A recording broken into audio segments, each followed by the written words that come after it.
Hi everyone, and welcome back to English for You. I'm Pat. And I'm Mike. So we've been looking at different ways of how the COVID-19 epidemic or pandemic, whatever you call it, has changed different aspects of the way the world works. You know, people have started to do things differently because it's a better way to protect each other or just because the old ways were really not working and were making things worse.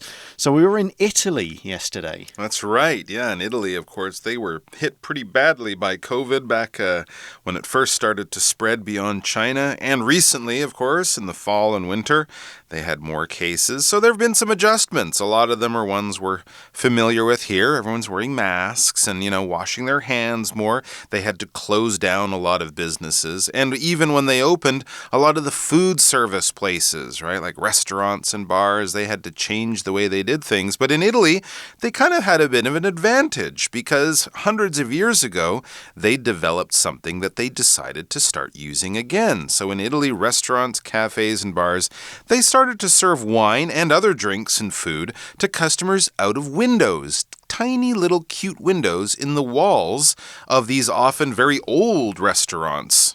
It's a cool idea. Yeah. And people did use it in the past, 400 or so years ago, when the bubonic plague was affecting people all over Europe, a much deadlier disease than COVID, killing 1 in 3 people in Europe.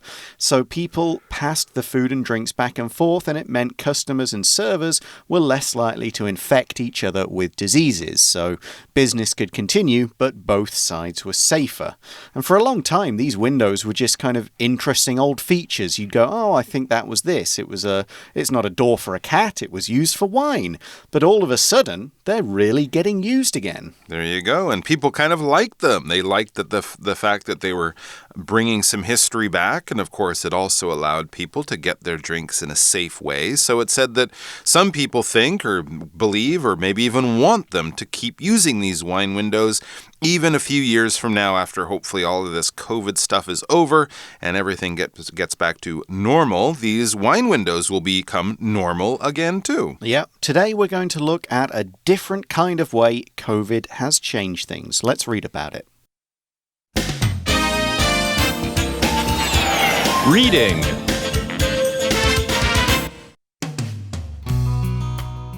Listening to the office at home. Websites that help lonely workers. Millions of people around the world had to start working from home last year. This was part of an effort to help prevent the spread of COVID-19 in the workplace. Many people love working from home. They can sleep in and wear casual clothes, and there's no commute. However, others like to have a social place to go every day. Working from home makes them miss their colleagues and their usual office environment. For those workers, some creative people made websites that provide the typical sounds of an office. The Sound of Colleagues is a site that lets people listen to background noises such as typing, phones ringing, and printers running. The volume of each sound can be increased depending on how close you want to feel to it. I Miss the Office is a calmer site and includes the sounds of people talking. What these sites have in common is that they make us think about the sounds we take for granted every day. All right, so the title of our article for today is Listening to the Office at Home. Websites that help lonely workers. Very interesting title. Listening to the office at home. First of all, we don't often think about listening to the office. We might think about working at the office or going to the office, but listening to the office? Okay, and you're at home while you're listening or hearing the sounds of the office. Very strange. What is this about? It's about websites that help lonely workers. Okay. Now we get a better idea. A lot of people have been working from home recently, right? Again, not in Taiwan. We've been very lucky with COVID and how it's affected us so far, but I'm sure you know that in many other places, those big crowded office buildings where they used to have lots of people tapping away on their computers all together in the same room, well, a lot lot of those workers have been working from home just using the internet. And apparently some of these people are lonely. These workers who are stuck at home, they can't go to the office anymore. They're lonely. What is it when you're lonely? You're sad and you're alone. Okay, you're on your own. Maybe physically, maybe no one is around you, or maybe you just don't have a good, close relationship to people around you. When you move to a new city and you don't really know anyone there, and all your friends and family are back home in that place that you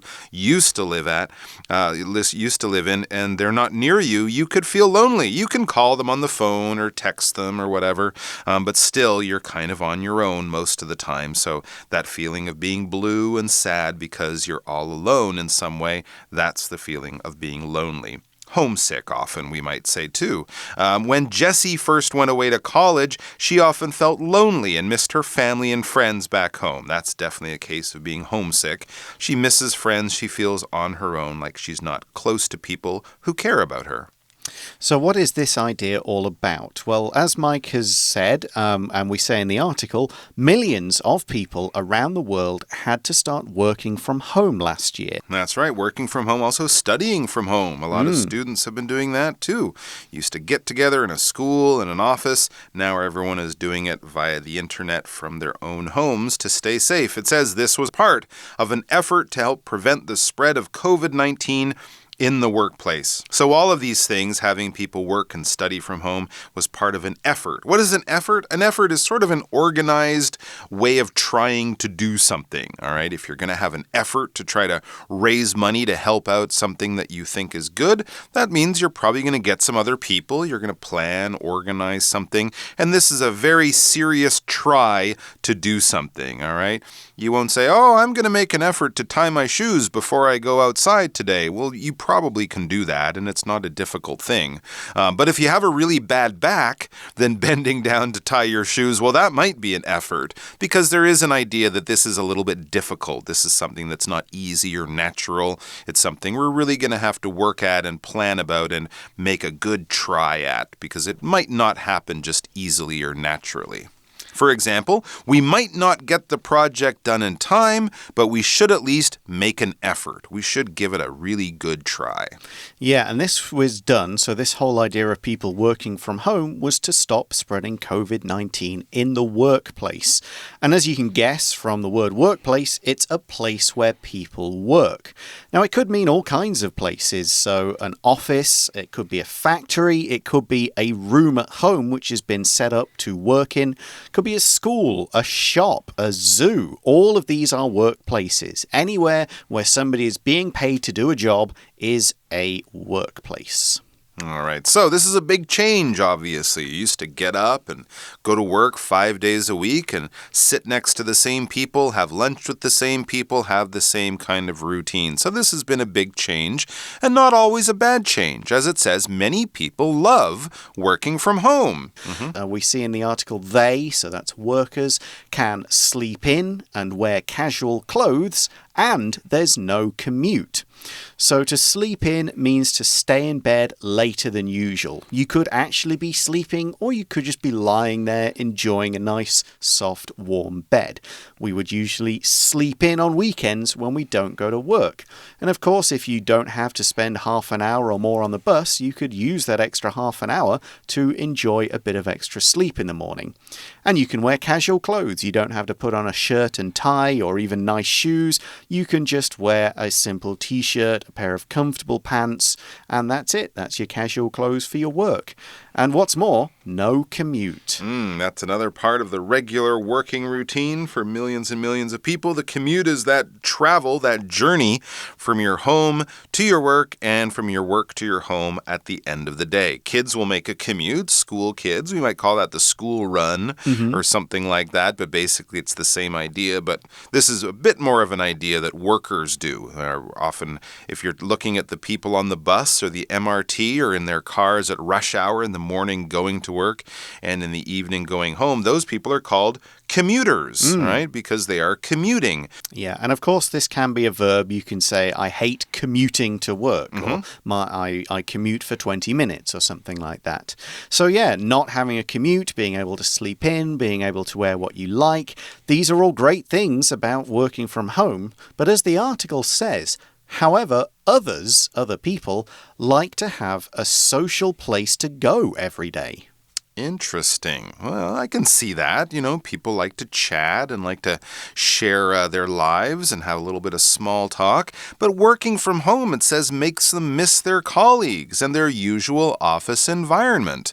All right, so for these people working at home, it's kind of a lonely feeling. They miss their colleagues and the usual office environment. What is a colleague? It's basically a coworker, someone that you work with, maybe on the same level or at the same job, maybe just in the same office. Yeah, so these people kind of missed being around their other friends and they missed the feel of being at work. So the article says, for those workers, so those that like the office environment, some creative people made websites that provide the typical sounds of an office.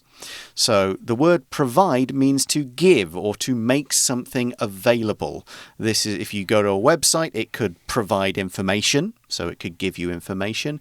If you go to a restaurant, they would provide a selection of food and drinks. They would make them available for you to buy and eat there. Here's another example of provide. This food bank provides healthy food for people who are facing money problems. You go there, you say, I'm struggling a bit for cash. Can I get some food from the food bank? And yeah, sure, here you go. Here's something that other people have donated here for you to eat.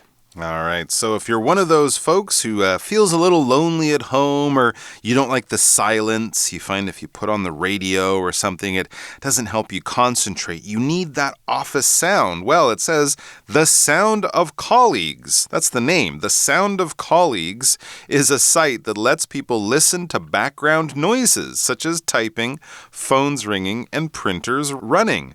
So it'll actually give you the sounds of an office or the sounds of colleagues, your co-workers in an office, but of course this is all fake. This isn't a real office. It's just a website, but it'll give you all these background noises that you'll hear in your typical office. All right, background is basically stuff that is behind the main thing. We can use it in a few different ways. Often I think of it in the plays that I've been in. The background is what's painted at the back of the stage. You know, you've got the actors standing out at the front doing stuff, saying stuff, but the background, there might be a few people standing there just acting a bit but not talking. There might be pictures that set up the scene that the play is taking place in. This is the background.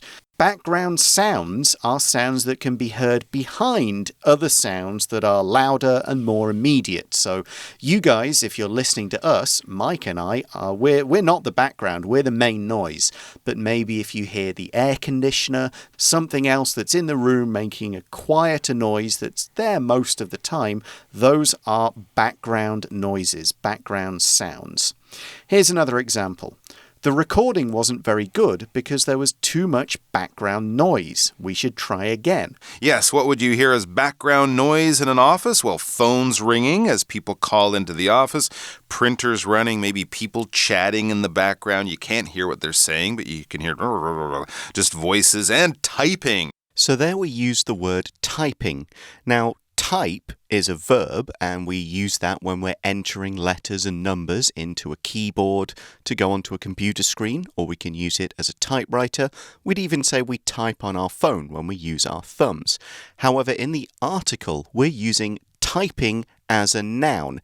It's got the ing on the end, and it's the whole activity of doing some typing. If you have to type something up, you could say, I've got some typing to do. For example, I used to write a lot of my stories by hand, and then I'd have all these handwritten notes. I had to do some typing, so they turned into a story on a computer screen. And here's an example sentence using the word typing as a noun in this way. For my job, I have to do a lot of typing. Those are the kinds of sounds you can hear, and you can kind of change around and play with them. The article says the volume of each sound can be increased depending on how close you want to feel to it. Interesting. Yeah, so volume is a measure of loudness of sound. If it's got a very high volume, it's loud and it maybe hurts your ears. If it's got a low volume, it's very quiet and you can't hear it too much at all, like my whispering. So here we go with an example. I know you are watching a war movie, but can you lower the volume on the TV? I'm afraid the police might come to see what's going on. There you go. You can change the volume on this website depending on what you like to hear. When something depends on, basically we're kind of saying that it's affected or it relies on or, something else influences. Something else has some control or some, it changes it in some way, in the way that we'll change our clothing. We'll pick different clothes to wear depending on the weather. If it's a really hot day, you're not going to have your thick sweater and your jacket on. You're going to wear your shorts and your t-shirts. So we change our clothes every day depending on the weather or the weather report or something like that. So these things have an effect. There's some kind of control between one to the other. So that is The Sound of Colleagues. So that's one website. All right. We have another here just called I Miss the Office. Oh, that's so sad. I know. And we see I Miss the Office is a calmer site and includes the sounds of people talking. I miss my coworkers. Yeah, so maybe it doesn't have... sometimes the sound of loud typing actually is kind of annoying. Some people don't like it. Or phones ringing, yeah. Yeah, this is a calmer website. The sounds aren't so harsh or loud, and it would include that kind of background noise. People in a hubbub, hubbub, rhubarb, rhubarb, that kind of thing that makes you feel there are others around you. Wow, very interesting. Or you could have two computers, have them both running at the same time and really make it like your office. But it says what these sites have in common is that they make us think about the sounds we take for granted every day. When something has something in common with something else, there's something similar about them. They're in the same category, they're in the same family, there's some relationship to them. They might not be exactly the same. In fact, they probably aren't exactly the same. They're different in some very clear ways, but they're also the same in some clear and probably some interesting ways, something that we want to kind of point out or bring attention to. And in that sentence, we also use today's grammar point, which is the use of what to mean the thing that. So in our sentence, it's what these sites have in common is, and we could just say the thing that these websites have in common is, and so on, and complete the rest of the sentence.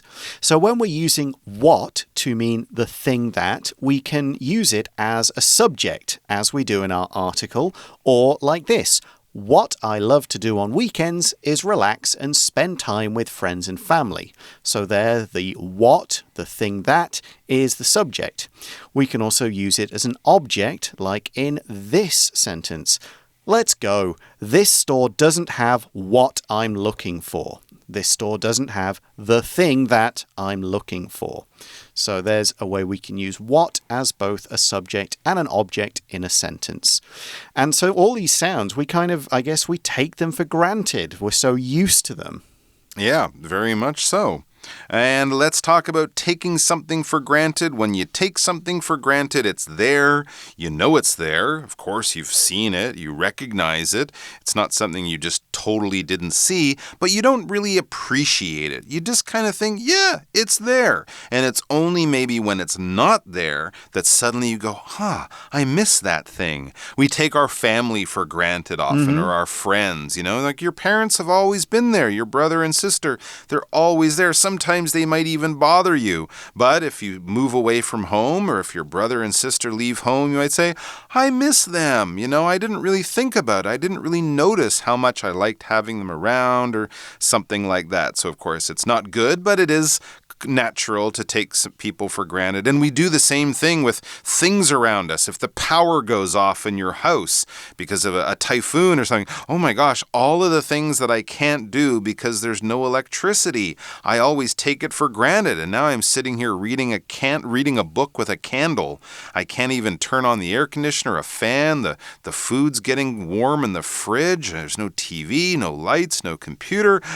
We take these things for granted. We don't appreciate them and notice them because they're just always there. And it's only when they're not there, then we notice them.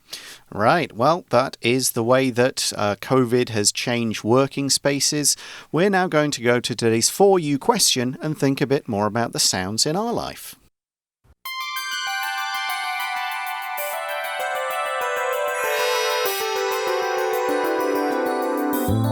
For You Chat. So the question is, what sounds are typically made in your classroom? We'll talk about our offices. Would you miss them if you did all your learning, or for us working, online at home? Yeah, typing, mouse clicking, squeaky chairs. I don't think I'd miss my squeaky desk chair that I have in the office. Maybe the home one might be less squeaky and better, but those are the most ones I get in the office. Just type, click, squeak. Any for you? I guess coworkers chatting away, sometimes that would be something you might miss, just that feeling of people around you, the life that goes on. Sometimes it might be hard to sort of ignore it when you're trying to concentrate, right. But I think a lot of these things, as we said, we take them for granted, and only when you're sitting at home going, it's so quiet, I can hear myself breathe. That's when it really starts to affect you. So I think just some of that background noise is nice to have. Yeah, I guess I listen to music a lot, so I don't always hear the background noises. Okay. And I'd probably do so at home, so I probably wouldn't miss the background noises, to be honest. But there you go. And that's all the time we have for this article. Thanks very much for listening, everybody. For English for You, I'm Pat. And I'm Mike. Stay safe, and we'll talk to you again soon. Bye-bye. Bye-bye. Listening to The Office at Home. Websites that help lonely workers. Millions of people around the world had to start working from home last year. This was part of an effort to help prevent the spread of COVID-19 in the workplace. Many people love working from home. They can sleep in and wear casual clothes, and there's no commute. However, others like to have a social place to go every day. Working from home makes them miss their colleagues and their usual office environment. For those workers, some creative people made websites that provide the typical sounds of an office. The Sound of Colleagues is a site that lets people listen to background noises such as typing, phones ringing, and printers running. The volume of each sound can be increased depending on how close you want to feel to it. I Miss the Office is a calmer site and includes the sounds of people talking. What these sites have in common is that they make us think about the sounds we take for granted every day.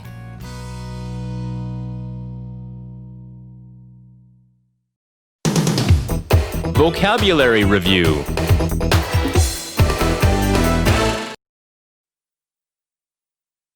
Lonely.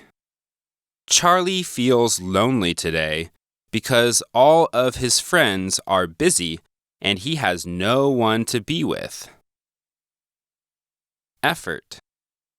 The class is picking up trash around the school in an effort to make the area cleaner.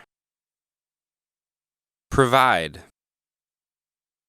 The lake at the top of the mountain provides the town with fresh drinking water. Background. I couldn't hear my friend talk on the phone because there was so much background noise. Typing. Billy has to do a lot of typing as part of his job as a news reporter. Volume. When Kevin plays his music too loudly, his sister will ask him to turn the volume down. 智慧小补帖 Workplace. commute.